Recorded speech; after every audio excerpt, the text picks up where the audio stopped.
দেশে আধিপত্যবাদের বিরুদ্ধে, স্বৈরাচারের বিরুদ্ধে এবং বহুদলীয় গণতন্ত্রের প্রতিষ্ঠাতা গণতন্ত্রকে পুনরুদ্ধার করার আন্দোলনে যিনি নির্ভীক সাহসী ভূমিকা পালন করেছিলেন তিনি ছিলেন আমাদের দেশনেত্রী বেগম খালেদা জিয়া।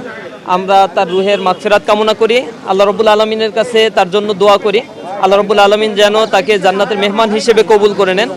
পাশাপাশি আমরা এখানে দেখা করেছি বিএনপির ভারপ্রাপ্ত চেয়ারম্যান জনাব তারেক রহমানের সাথে, তার সাথে বিভিন্ন বিষয়ে, দেশের সামগ্রিক বিষয়ে, ছাত্র রাজনীতির বিষয়গুলো নিয়ে আমরা আলোচনা করেছি।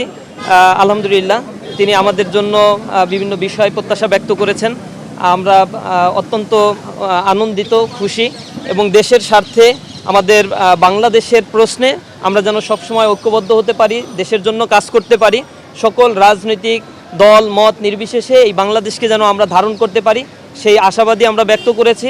আমরা বিশ্বাস করি বিএনপি, জামাত ইসলামী বা অন্য রাজনৈতিক দলগুলো জুলাই পরবর্তী যে নতুন ঐক্যবদ্ধ বাংলাদেশ গড়ার জন্য জনগণ তাদের প্রতি প্রত্যাশা রেখেছে, তারা সেই প্রত্যাশা ইনশাআল্লাহ পূরণ করতে পারবে।